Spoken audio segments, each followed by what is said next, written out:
All right, everybody, unhappy Wednesday. Coming to you live once again from my humble little abode here. This is the Unhappy Gilmore Show, powered by Green Legion Radio, part of the Green Legion Radio family. We thank you for joining us tonight, as always, from wherever you may be and whatever service you're using to tune in.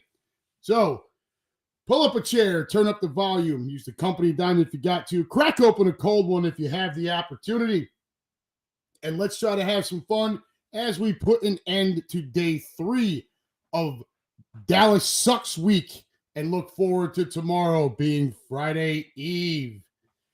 Yes, sir. Dallas Sucks Week. And before we do anything, Lou Mancini in the room. Lou Mancini, once again, happy birthday, my friend. Hope it was a good one. Hope your weekend was awesome. Hope the upcoming weekend is awesome. And, of course, we hope for a big Birds win. All right, so what are we going to talk about tonight, guys? I mean, you know, there's nothing going on in the NFL this weekend, right?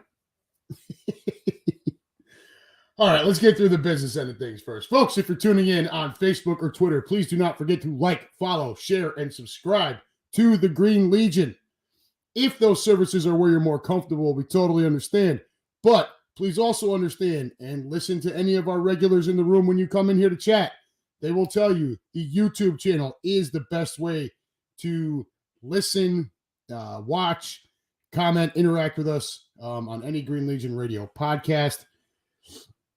So please do us a solid. Even if you're more comfortable over on Facebook or on Twitter or wherever, go ahead and head over to YouTube, search the Green Legion, subscribe, hit your little bell for notifications, and please don't forget to share that everywhere.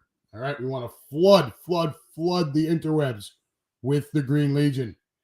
If you cannot catch our shows live, that's all right too. You can always watch or listen later on any of these services, but also on Spotify, Apple, or wherever you get your podcasts. Guys, don't forget, is it Tuesday? Hang on just a second. I'm going to get it for you here. It is, so we have,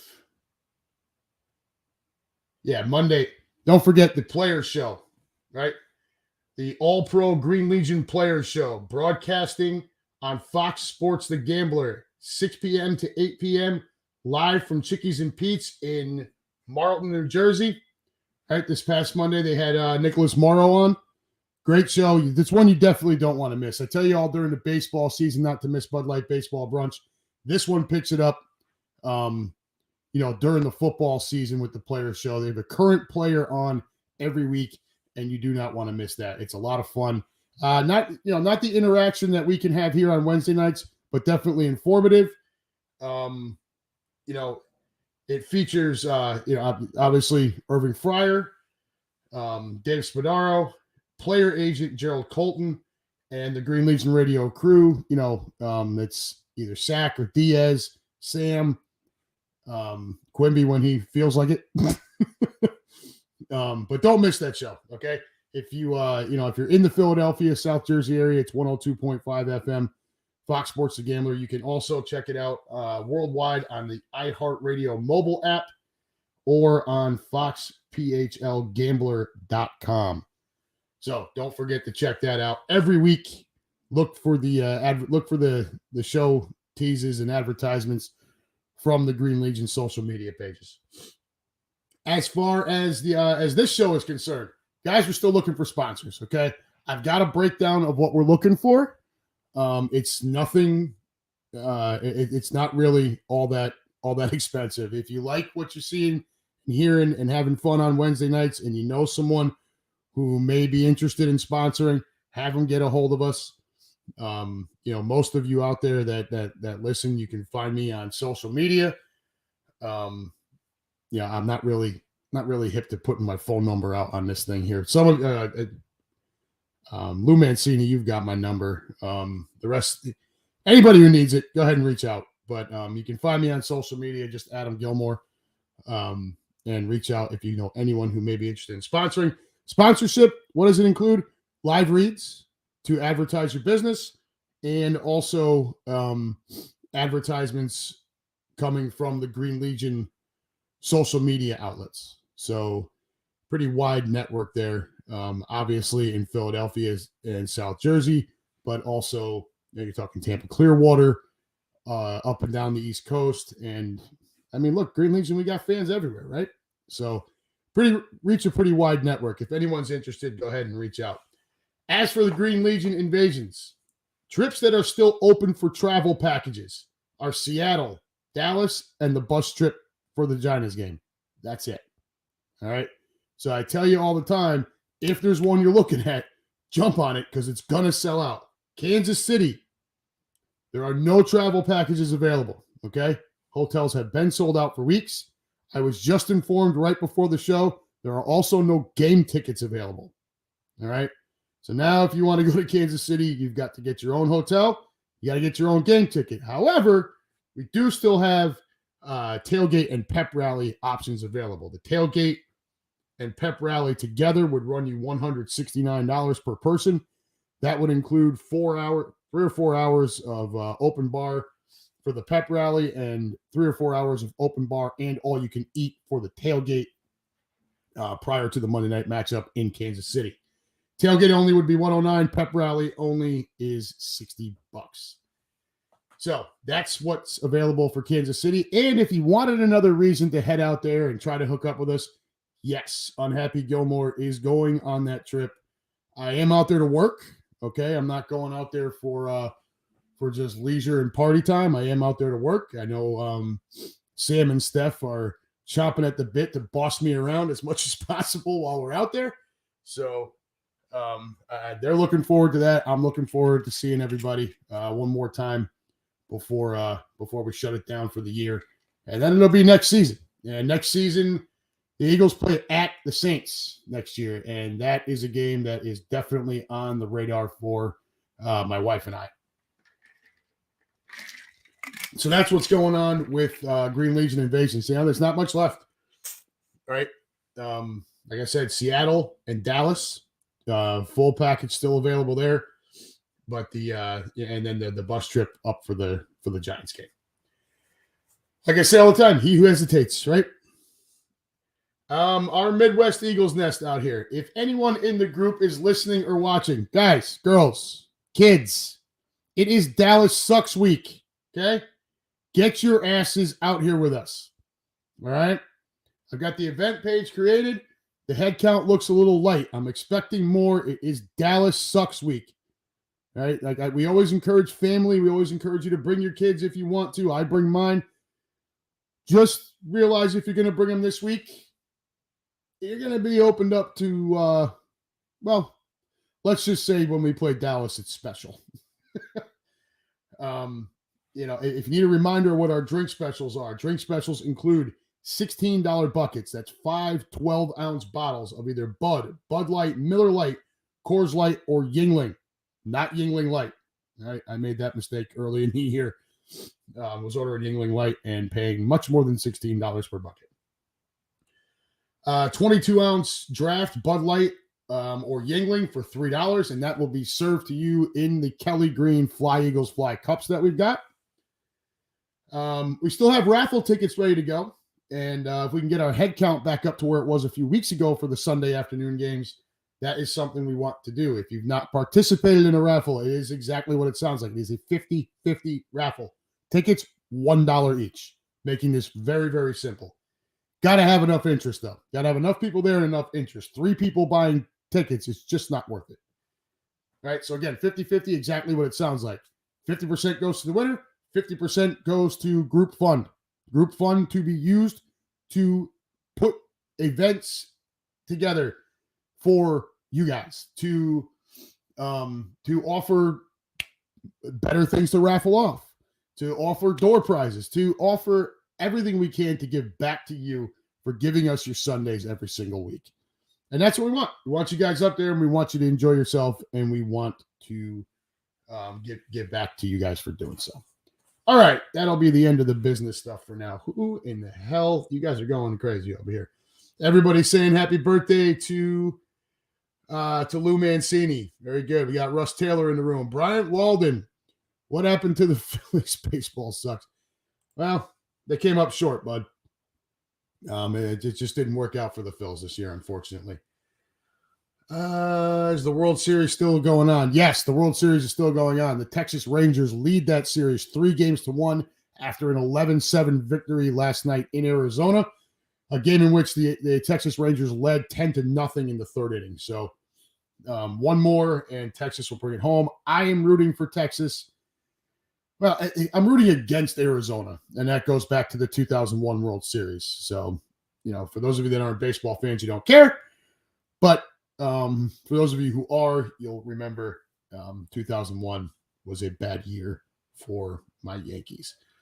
All right, what else is going on in the room here? Russ Taylor, how you doing, my brother? Unseasonably warm this Sunday for Cowboys-Eagles, 63 degrees. Yowza. Is that at kickoff time, or is that just the high for the day? Because we play at 4:25 Eastern, which means we're going to be past the warmest part of the day and the temperature will start coming down. But it doesn't sound like it's going to come down too much. Keenan Harmon, my friend. Nice shirt. I got one just like it. Yeah, these are the shirts, guys. So when I talk to you about slinging shirts in Tampa, these are the ones my wife and I were trying to force feed to people all weekend for $20 a pop. It says, "Buck off, go Birds." Good times. Russ Taylor, Chiefs and Eagles are both on the bye week before that game. Nice scheduling on the NFL's part. Yeah, I was talking about that with a guy at work just yesterday. He was asking when the Chiefs bye week was because he knows it's our game right out of the bye. And I told him, I said, the Chiefs the same bye week. So there will be no excuses, right, going into that one. And we'll make sure we talk that at length leading into it.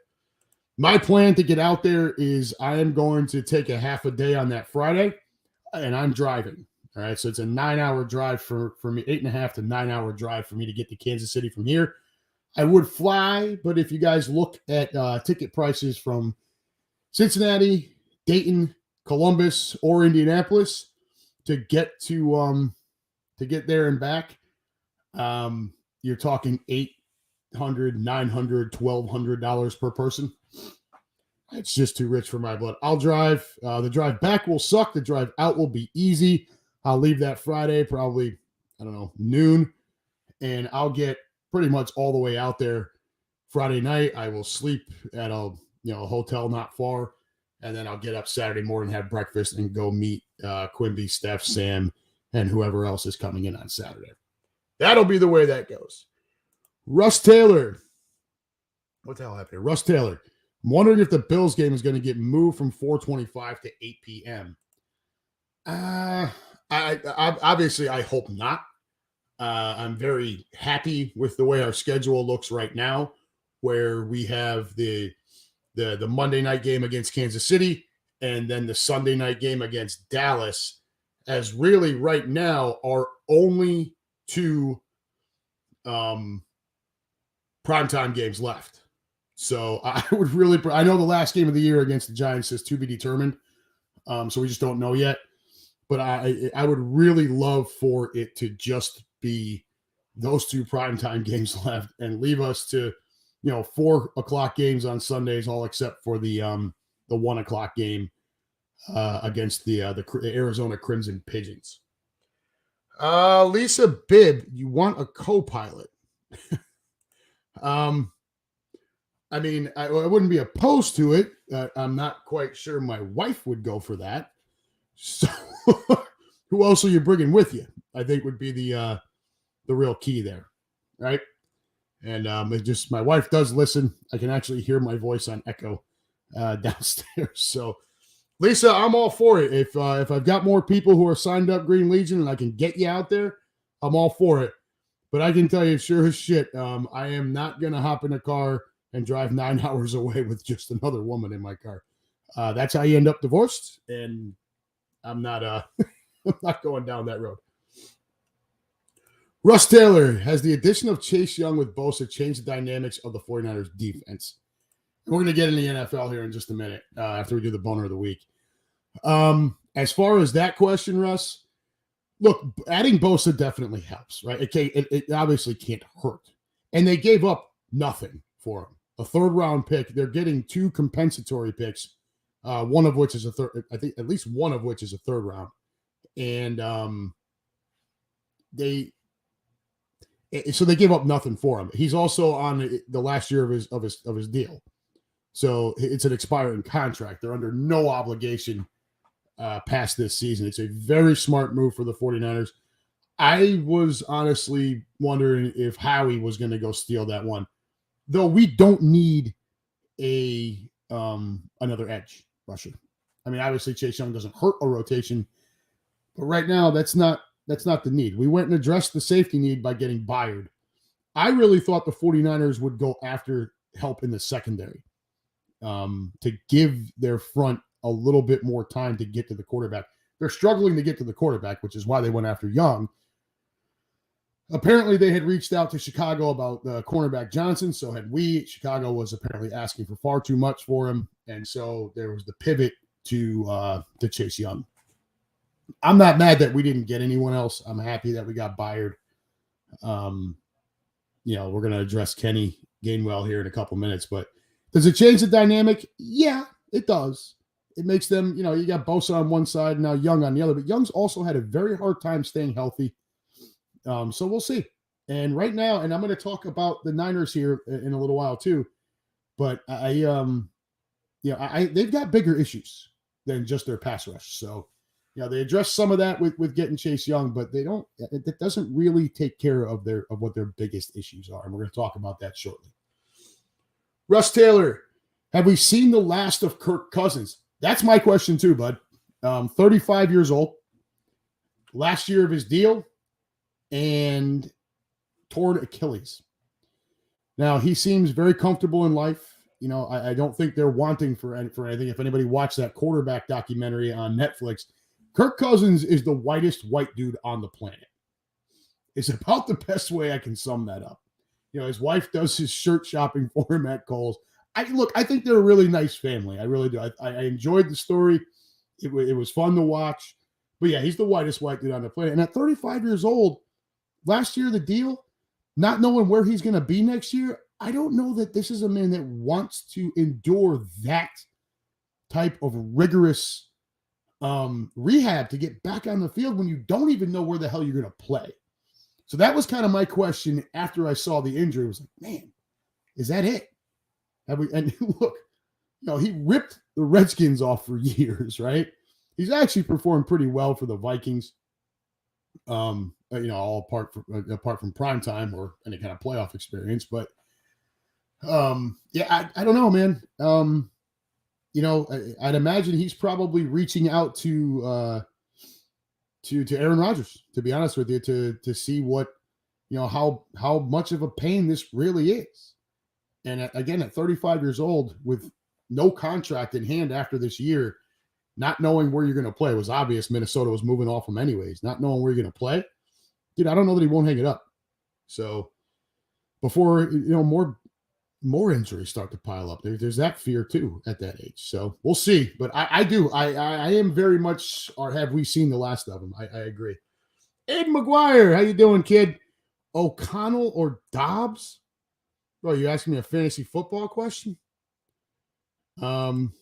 I don't really know how to answer that. Dobbs is going to have better weapons. Jordan Addison looks very much like a number one wide receiver, which they're going to need because Jefferson's going to leave. So, Captain Demp's in the room, late getting in, but here. How you doing, my friend? Great to see you. And one more time, Russ Taylor, if you look at the NFL schedule and the primetime games, they have to be regretting all of the New York Jets games. Oh, yeah, no doubt. We're going to break them down here in a minute, too. All right. Now that we've talked enough there, so, Keenan Harmon, stay home and raise puppies. I agree, man. I think he should. He's made his money. You know, he's got nothing to. He's not going to end. He's not going to win a Super Bowl. It's just not going to happen for him. So yeah, I think he probably should. All right, moving on.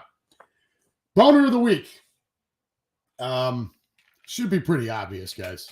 You know, I mean, I guess we could have gone a couple different ways. Could go Mark Davis, right, with that god awful haircut, and you know, he's now on his 8th different head coach since 2011,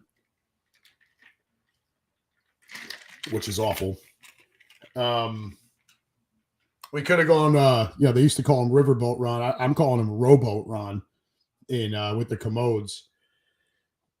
Tell me he didn't look clueless on it. It looked very much like Eric Bieniemy was running the team. And then Rowboat Ron gets in front of the press and they ask him why he doesn't challenge the Devontae catch. And he says, because he couldn't see it on the screen.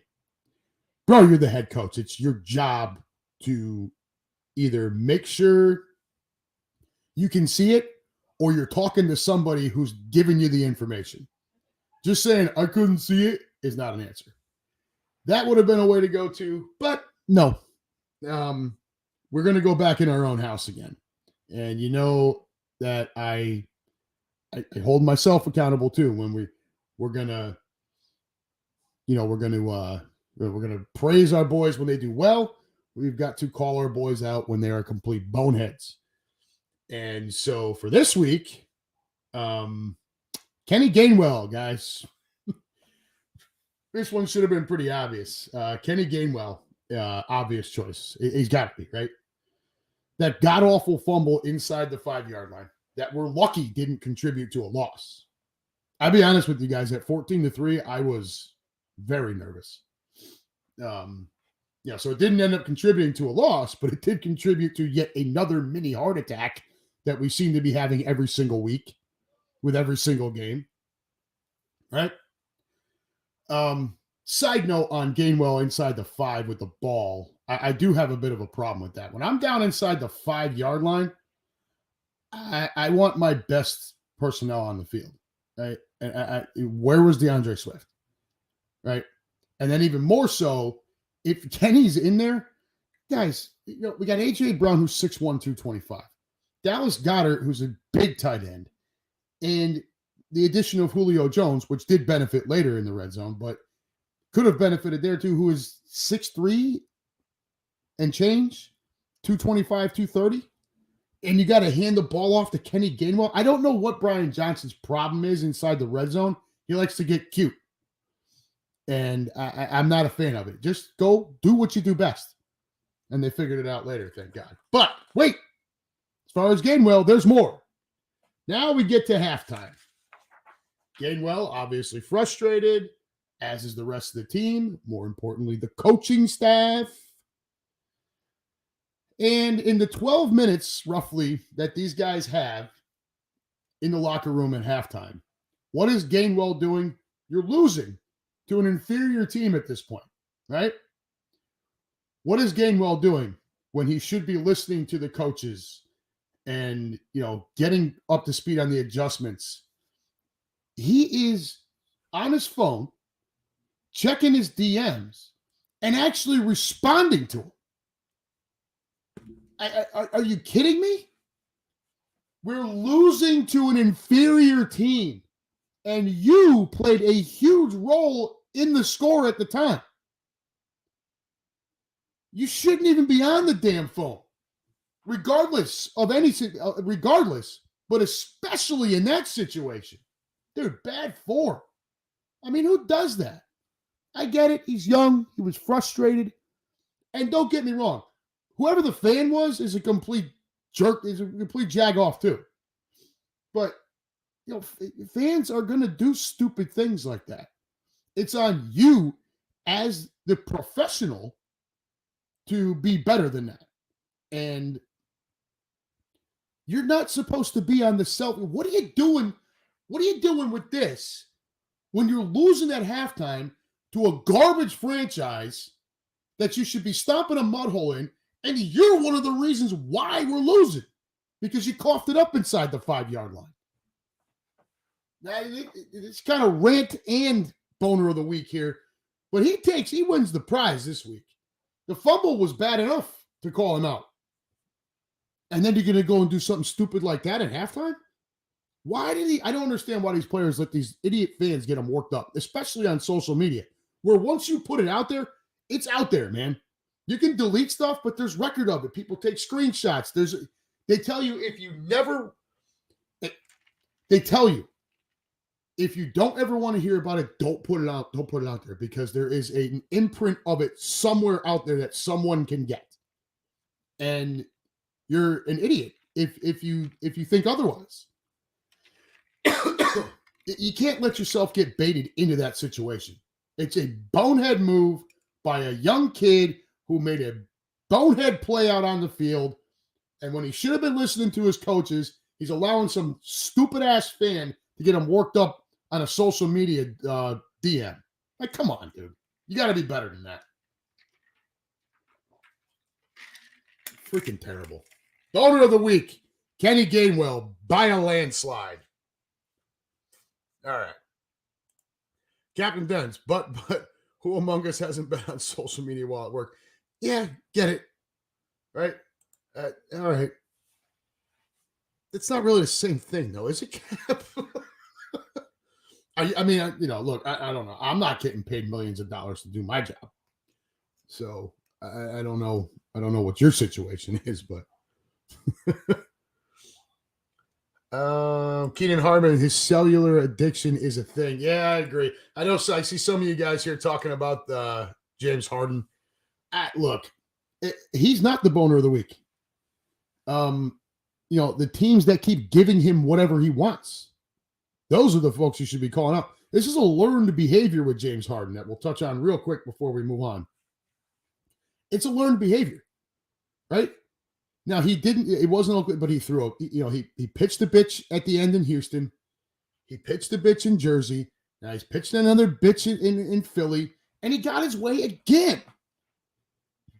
Until you stop catering to these guys like that, I don't know why anyone would with James Harden. This is a year-over-year thing. It's like every single season he does this same crap. Sorry, these headphones are really uncomfortable. The little padding is off them, so it hurts. And my wireless one, somebody must have been using them earlier today, and so they're charging. But yeah, James Harden, teams keep bailing him out, keep buying into to whatever the hell his ass is selling, and it just keeps doing the same thing. I'm going to strip clubs every night. I'm fat and out of shape. I show up. I'm complaining. I hate the GM. I don't like this guy. I don't like that guy. I want the ball. Whatever the hell the case may be. And he just winds his way out of town, goes somewhere else, gets back in shape, has some high moments along with some low moments throughout the year. Playoff failure happens right away. And, rinse, repeat. So I don't get why teams keep diving in. And that Clippers roster, I am sorry. That Clippers roster is the poster child for we may have won an NBA title 8 years ago. They're old. These guys are past their prime, or they don't play, or they're injured all the time. Kawhi Leonard had a stint there where he may have been the most talented player in the league. And, load management may have been created by LeBron James, but it was taken way over the top by guys like Kawhi Leonard and Kyrie Irving. Paul George cannot stay on the court, and he folds up like a cheap suit in the playoffs. James Harden is well past his prime. Look, the Clippers going to Clippers, I guess. That's all I can say, right? If Anthony Davis stays healthy, the Clippers are look. When you look at basketball in Los Angeles, there's the Lakers and the Clippers, but really there's the Lakers. Okay? That's really kind of how it goes. The Clippers just aren't really a thing. Sorry. They're just not. They're not an important thing. They stink. And they're going to stink again. All right. Russ Taylor. Okay, what is the over-under? Will Taylor Swift attend the Chiefs-Eagles games? I say yes, because she has a concert the day before and will fly in. I don't care. Okay? She's built like a 12-year-old. The picture of her is like, if one-ply toilet paper was a human. I've had enough of Taylor Swift. Get out of leave my NFL alone. Right? Go have your concerts, go have your Swifties or whatever. I'm done. Yeah, there you go. Keenan, over under? I'm over it. Perfect. Thank you. All right. Here, we're going to go ahead and do our thing here. Copy that. Paste this in here just in case anybody wants to hop in the room. And I guess our friend from earlier, Lisa, if you're still in the room here, if you're still looking to come out to Kansas City, let me know who you're bringing with you. I do have an SUV. You can help split the gas or whatever. You'd be on your own for game tickets and hotel. Unless you're traveling, unless you've already got that booked at the Green Legion and you're just trying to get out there. Let me know. I'm happy to help if I can. All right, let's get to the NFL. When I teased the show, I had a couple of topics I wanted to talk about with the NFL, right? And you guys have already touched on some of this, which is good. We're going to start with the San Francisco 49ers. And I'm going to continue to call them that for as long as I have to hear a Winers fan whine about last year's NFC Championship game. This will be I will continue to call you the 49ers until that stops being a thing. So, as far as their season this year, I'm going to sum this up really, really quick for you guys. And I want you to comment and tell me what you think, whether you disagree with me on any of this. I want you to tell me whether you agree with me or disagree with me. I understand that Deebo Samuel is out. And that allows, he's kind of another one of those Swiss Army knife type of players like Christian McCaffrey. Right? So with Deebo out, it allows the defenses to focus more on guys like McCaffrey, maybe bracket Kittle, certain situations, try to take away Brandon Ayuk, who is easily their best pure wide receiver. Okay. So Deebo being out is a problem for them. No doubt about it. I also get that Trent Williams being out is a massive problem for them. Okay. Trent Williams may very well be the best left tackle in football. All right. Yes, I know we all love Jordan Mailata. I understand, but Trent Williams has been doing this for a long time and he's damn good at it. Huge issue. However, what's also true is that NFL defensive coaching now has a full season worth of game film on Brock Purdy and the offense that Shanahan has designed for that kid. All right. And Cap, if you're still in the room, I'm sure you can attest to this. How long does it usually take NFL defenses to adjust to something they've not seen before? Say a Michael Vick, a Lamar Jackson, things like that. You usually need a season's worth of film, right? Sometimes less, sometimes more. But I would guess somewhere, 12 to 16 games is probably about what you need to figure it out. And then you get a little help with a Trent Williams being down and a Deebo being out. And then what happens is it's on that. Yeah, there he is. Captain Demps, 1 year. Thank you. And that's where we're at with the 49ers right now. Purdy's Winers. That's where we're at. We're a year in. It's been 16 starts total, right?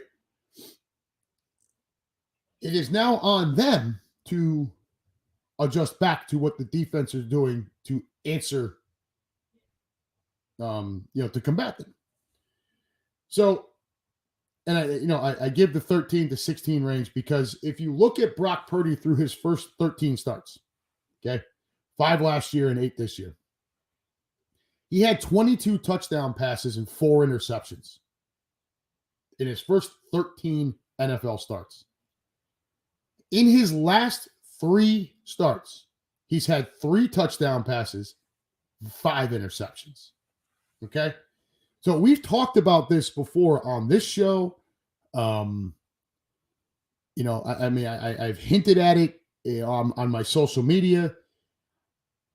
When I watched 49er games last year, when I watched Frisco games last year, and into the early part of this year,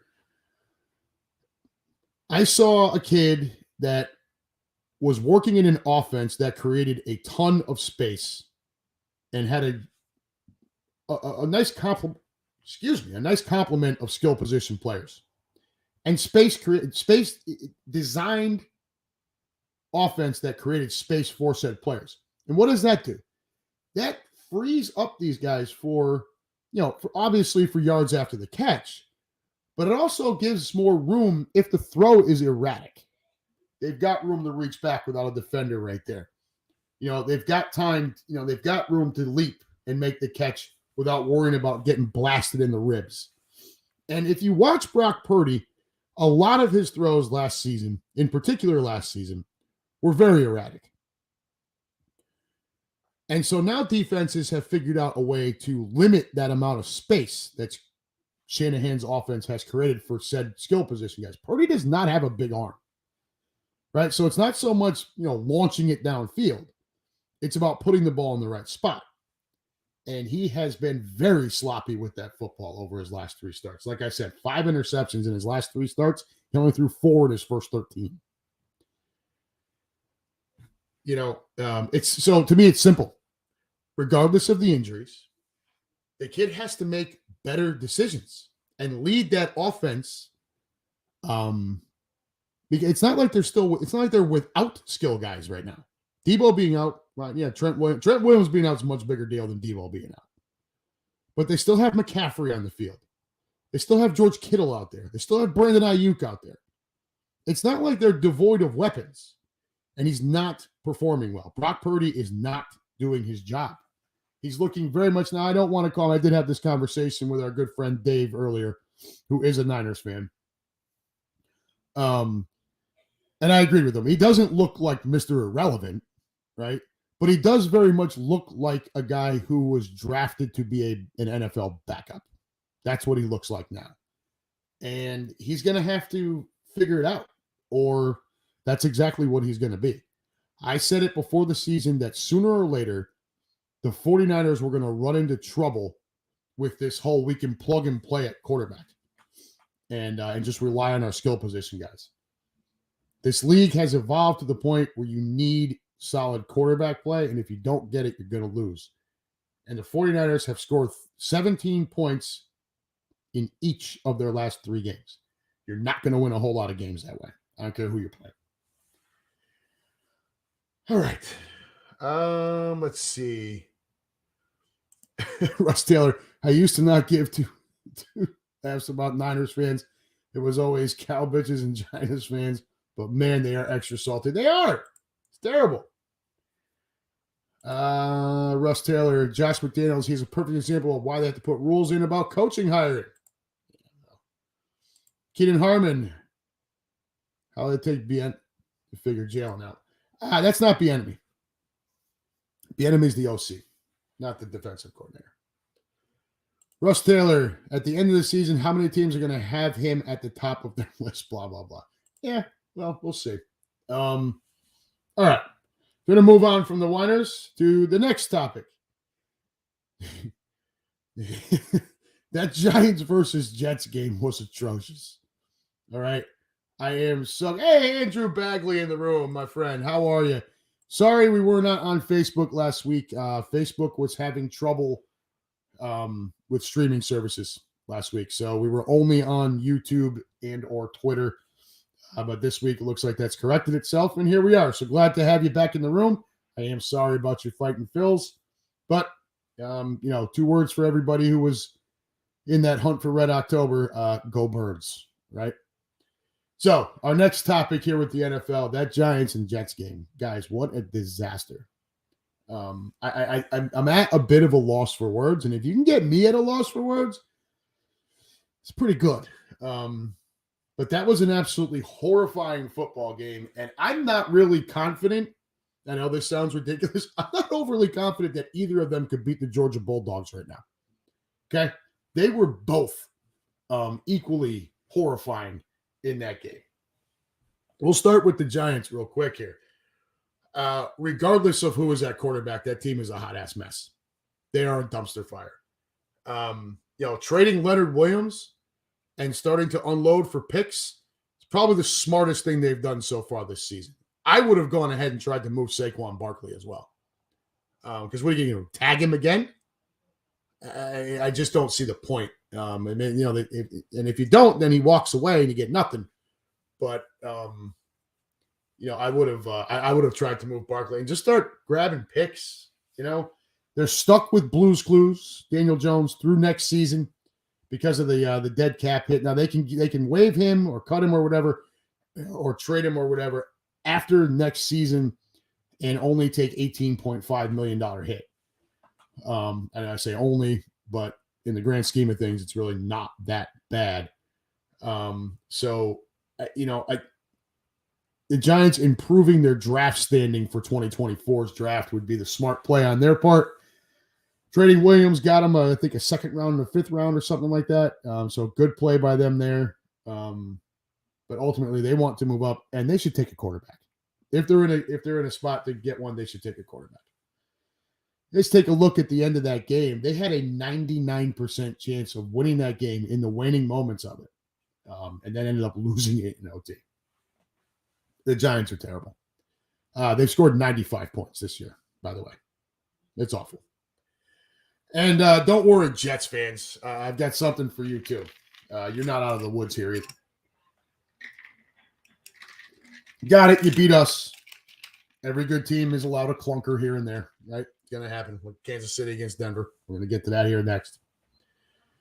And I know you're 4-3, and I'm sure you're all thinking you've got the playoffs locked up and you're on your way. But let's pump the brakes just a little bit here, can we please? Okay? Your offense is absolutely atrocious, and that was on full display on Sunday against a bad Giants defense. Okay? Sure, you've only given up 129 points, and we all knew your defense was going to be decent this year. But you're still -3 on the point differential, which is pretty gross, considering you've only given up 129.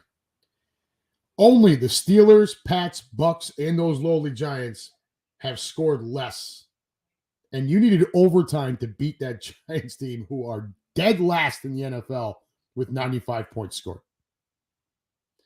Zach Milson is completing 58.3% of his passes with 5 touchdowns, 5 interceptions, and 1 lost fumble. Only lost 1, but he has coughed it up 5 times. You're bad. The bottom line is that Jets-Giants game should not have been on television. Nobody should have to watch that. In particular, not Jets or Giants fans should not have to put up with that. That was horrendous.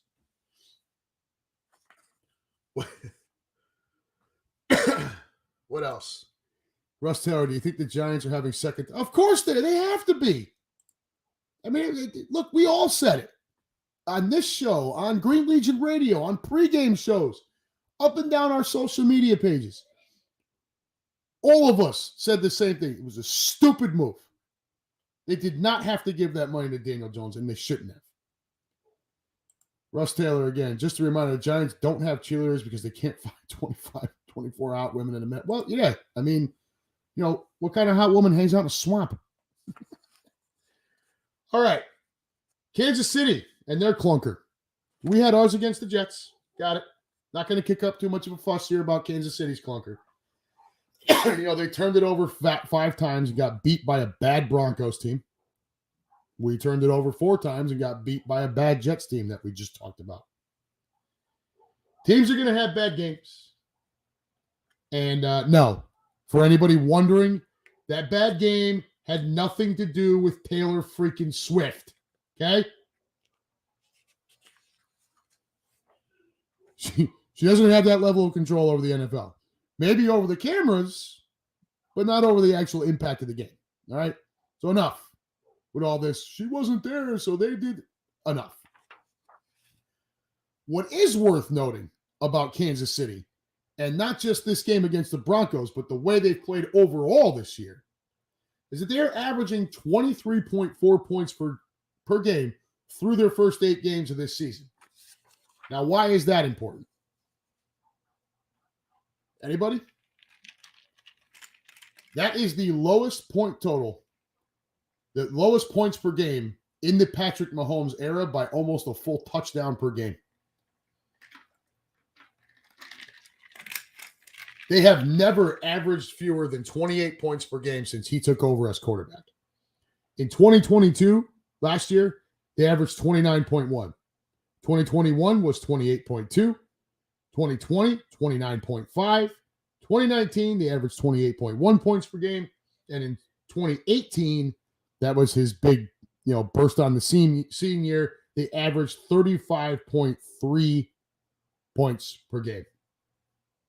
So when you take the average points per game over those 5 years, and then you look at what they're doing this year, it is basically 7 points per, it's a touchdown less per game than the average of his first 5 years as the starting quarterback for the Kansas City Chiefs. Now, why is that important? Well, remember before the season, we talked about what the impact of Eric Bieniemy leaving was going to be on the Chiefs. Yeah, we also talked about what his impact would be in Washington, and it seems that, it seems like the only time that that's really been a thing is when he's playing against us.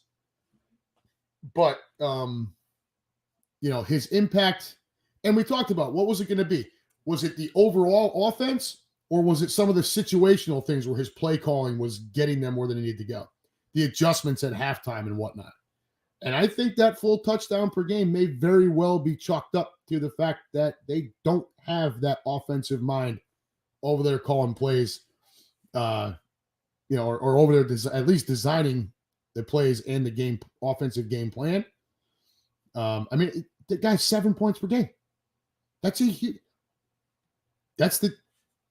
difference in the Super Bowl last year, right? Like, come on. Anybody got anything to say? We got some Taylor Swift stuff here. Russ Taylor, when did the Broncos change their name to the Denver Walmarters? Oh, my God. Brutal. My toothbrush is curvier than Taylor Swift. She does have a really nice back. Yeah, look, it's when I say a picture of her is like, the human version of one-ply toilet paper, that's not to say she's some hideous beast, right? But when you take her for, attractive and then add the billions of dollars in her bank account, she becomes hot, right? That's what happens. And Lou Mancini would like to add, I would take Bieniemy in a heartbeat. Absolutely. I would take Bieniemy tomorrow. Yeah. All right. Last point before we get to our matchup for the week and then we get out of here. If I have time, I'll touch on a couple of college games, but I don't know. So we're done with the commodes this year. Thank God. Played them twice. Are any of you sick and tired of them giving us such a hard time? It feels like every time we play, and they are inferior to us, talent-wise. Okay? We talk about that very thing almost every week on the show. I sound like a broken record. We're the more talented team. I expect to win. In a lot of these contests, I expect to win easily. That's how I feel when we play the commodes. The talent difference is drastic, and for some reason, they just give us 6 different kinds of hell. I'm tired of it. I'm sure you're all tired of it. And sure, we won both games this year, but my God, it took a 54-yard overtime field goal from Jakey to win the first one. And we were lucky to be in that position. And then this past week, we were down 14-3 in the first half. fumbled twice inside the 5-yard line. I'll be honest with you guys. Like I said earlier in the show, when we were down 14-3, I wasn't like mailing it in. Of course, it was too early for that. But I'm looking like this, like, all right, we're gonna screw this up.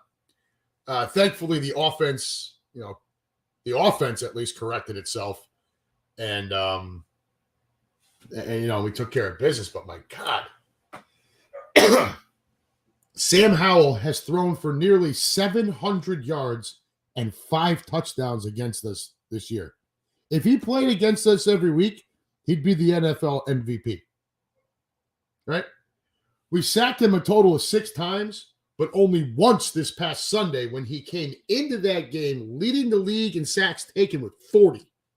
We only got to him once. Now, it was in a big spot, end of the game, which for some reason, we seem to come up with those, with the big quarterback sack late in the game like that when it really means something, which, look, if you're only going to get one, obviously that's the time to get it.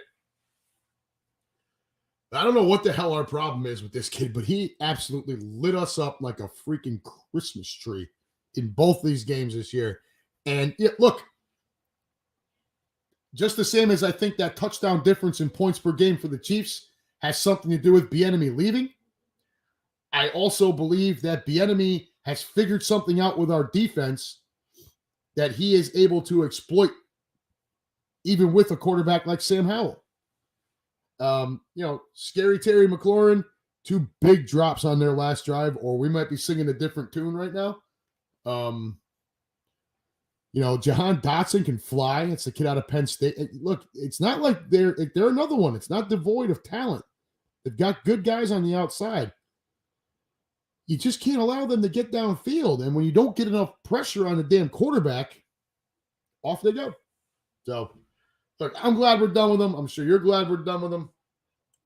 I'm going to post this link just one more time while we go and talk about our birds. Keenan Harmon, can we please figure out how to blow a team out? I've gone through far too much blood pressure medicine and my insurance carrier is starting to ask questions. Brother, that is perfectly summed up. Absolutely perfectly summed up. I say it every week. Can we just put it on someone? Right? I'm going to get through a game without a series of mini heart attacks. I'm younger than some of you guys. I'm older than some of you guys. Either way, I'm not a spring chicken anymore. So there's only so much my heart can take of this stuff. All right. Let's get on to our birds here. Guys, girls, like we opened the show, it is Dallas Sucks week. Look, we are not going to hammer the stats to death here. We're just going to talk about stuff a little bit here. And before we get to a little bit of the tail of the tape, I am going to say again, when we did our preseason predictions for, when the schedule came out and we took a look and we tried to break it down and I gave what I thought was going to happen this year, I called us a split with Dallas again this season. Okay. Now, our fearless leader, Quimby, had us losing at home and then winning in Dallas. I had it the other way around. I had us winning this week and then losing in their house later on. So, look, and you want to beat the team no matter what. Whatever week it is, whatever's coming up afterwards, whatever you've been through the week before, you always want to beat Dallas, right? I mean, it just fucking it doesn't matter whether we stink and they're great, or we're great and they stink, or we're on the same level, or whatever. You just want to beat the ever-loving hell out of them every single time we play. But winning this one this week and getting a couple of games clear of them before we go into the bye, knowing what's coming after that bye week, I'm not going to say pressure on us to do it. I'm not going to say there's any added pressure to win the game, but I think there should be a little bit more sense of urgency to come out, be aggressive, and really, maybe this is the week we actually put it on somebody. There's a lot of talk out there from some of the sports talk guys. Dallas did nothing at the trade deadline, right? they are the poster child for, we think more of our guys than everyone else does. Okay. And when you're the only owner GM that feels like, Tony Pollard is an every down back and the rest of the league is looking at him like you're a little crazy, at some point, the whole world can't be crazy, right? Like, who would you, on that Dallas roster, who would you jump at to go get? Seriously. I mean, CeeDee Lamb could be a nice receiver, I guess. He's a number 2, I think, maybe borderline number 1. Pollard could be a compliment, but I mean, what kind of draft pick you really get? Micah Parsons is the only one, right? But yet, if you listen to Jerry Jones and the Dallas coaching staff and just the organization as a whole, they value their guys way more than the rest of the league does. And everyone values their dudes, but it's just it's over the top with them, is I guess what I'm getting at. All right. A little bit of tail of the tape. We're both averaging 28 points per game scored. Okay. I think we're 28.1, they're 28, or vice versa. What I will say is we've been a little bit more consistent in that week in and week out, right? Where Dallas, we did have the clunker against the Jets. I get it. That was pretty terrible. But apart from that, we've been a bit more consistent scoring points.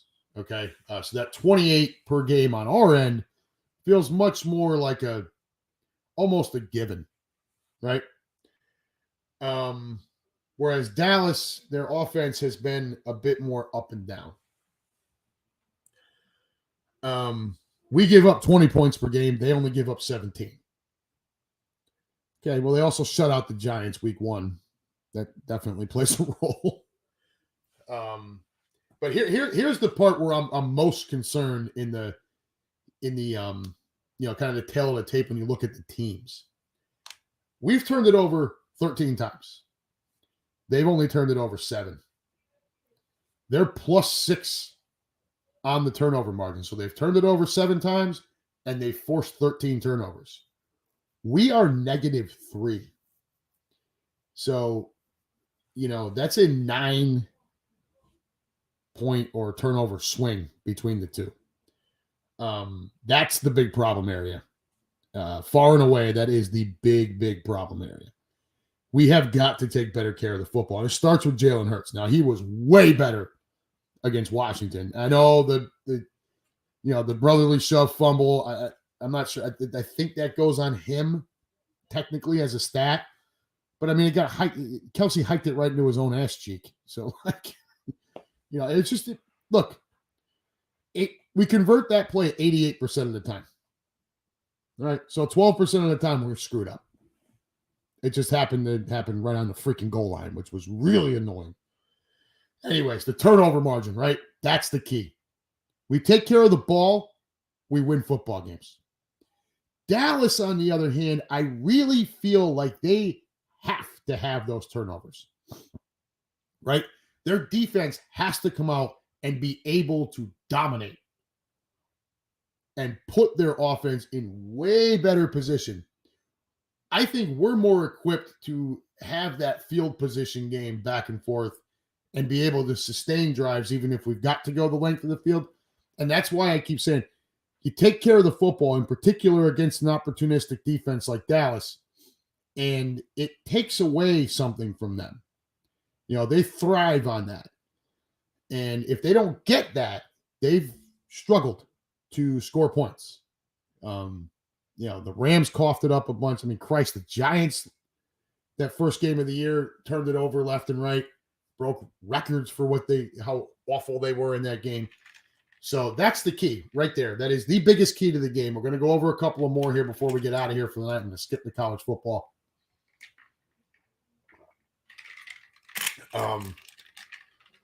We average about 150 yards more on offense per game than they do. And that goes right into what I'm saying, right? We're more capable of, sustaining. Suzanne Trader checking in. Nice to see you. Thank you for stopping by. Appreciate it. 150 more per game than they do. That's a big difference. And that goes to show you that Dallas needs to be shorter field in order to put up the points they do, whereas we do not, right? We are capable of going down the field, just got to not turn that ball over. They give up roughly 50 yards fewer per game overall. So it's not a drastic difference, but their defense has proven to be a little bit better at this point of the year. You could slice this game up a bunch of different ways. The turnovers is the most important thing, as it should be any week. And obviously we're at or near the top of the league in time of possession too, which is also going to play a massive role. But let's look at a couple more things before we get out of here. Jalen versus Dak. Obviously, that's going to be a huge storyline. Obviously, the quarterbacks, especially in today's NFL, control the game. And obviously, it should come down to, who plays better is probably good. Whichever one of those two plays better, probably going to win the football game, right? And when I say play better, tie it back into the turnovers, by all means, I mean cleaner. Okay? I don't need you to throw for 400 yards. I need you to be efficient. I need you to be smart with the ball. Take your shots when they're there.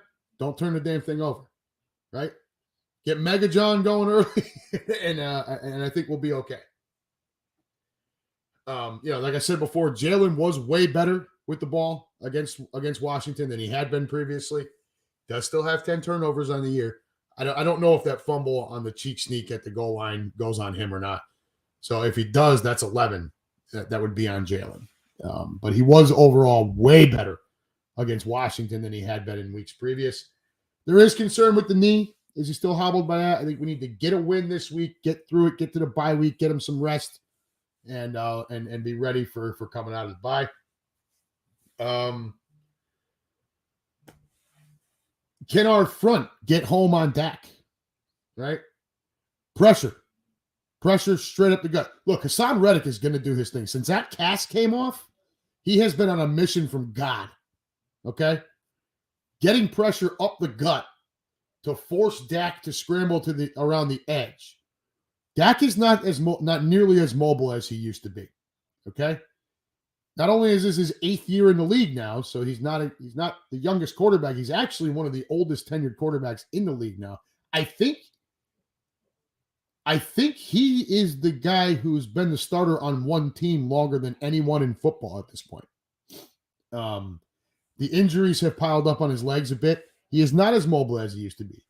If Carter, Davis, Fletch, Milton Williams, if these guys can get that push into his face, force him to try to scramble around the outside, he's going to run right into Hassan Reddick, right into Josh Sweat. And he's not capable of outrunning those guys anymore. So that's going to be a long day. That's a big key for us. And then which one of our pass defenses shows up this week? Okay. Is it going to be the one who held those freaking speed demon, high-powered passing offense Dolphins, high-powered offense in general Dolphins, to just 10 offensive points? Or are we going to see this freaking secondary from last week that's been shredded by Sam Howell twice? Okay? I don't think we need to elaborate a whole lot of here, right? We all know if you get pressure on Dak, he's going to make mistakes. You get pressure on Dak, you can limit his downfield chances. When he does have time, because there will be moments where he does have time, secondary's got to do its job. Okay? CeeDee Lamb is a nice receiver. The rest of these guys are not exactly world beaters. They're just not. Okay? I expect our secondary to play much better this week. Sean Desai, get it together. That was hideous this past week. It was hideous the first time against Washington. I don't know why the hell you can scheme to shut down the freaking Dolphins, but you allow the damn commodes to light you up like a Christmas tree. Can't have that happen on Sunday night. Right? Now, I had some college football stuff here, but we're a little over an hour in. One thing I do want to call out, if you're looking for an extra fun game to watch this weekend, there are a couple. One in particular, it's number 5 Washington at number 24 USC. USC getting 3.5 at home. The over for that game, as of yesterday, was 76 points. So, this is really about Caleb Williams versus Michael Penix. Both of them are Heisman candidates. Both of them looking like first. Obviously, Caleb Williams, everybody thinks the world of him. Penix also looks like a first-round draft pick quarterback. So, Penix can really improve his draft stock with a victory over Williams. And yeah, I'm not going to touch on the rest of the college football here. We're going to let that go for another week. But if you're looking for a really fun game, that one is at 7:30 tomorrow. And then you've got LSU, number 13 LSU at number 8 Alabama listen to me, Saturday night at 7:45. All right. Other games to watch out, number 14 Missouri at number 1 Georgia at 3:30, and at noon, number 25 K-State at number 7 Texas. That's about all the time we got for this week, folks. I hope I've filled your evening with a little bit of, maybe a little bit of knowledge, but hopefully a little bit more fun. So for Keenan Harbin, Russ Taylor, Lou Mancini, Bryant Walden, Captain Demps, Suzanne Trainer. Who else did we have in here? Where is everyone? Andrew Bagley. Who was the young lady who wanted to ride to Kansas City? Lisa. And for everyone else who, Aiden McGuire for dropping in. And for everyone else who listens and watches but maybe doesn't comment, we appreciate you dropping by too. So that's going to wrap it up here for tonight, folks. For all of you that I just named and everyone else watching and listening, thank you as always for joining us. Come on back again next week when we go ahead and hopefully are celebrating a big win over the Cowgirls and looking forward to that bye week. For the bye week for us, I've got a Saturday night thing planned with a few people from our group here. I'm really more of some friends just getting together than it is a group event. We're gonna head to the Cincinnati Cyclones hockey game that night. It's Military Appreciation Night, Cap. So we'll be all standing and saluting. All right, that's gonna do it. For all of you, from all of us, thank you for dropping by. Enjoy the rest of your week. Enjoy your weekend. Don't do anything I wouldn't do. Remember, the judge is not back in until Monday. Be safe. Be good to each other. We'll see you next week. And as always, go Birds!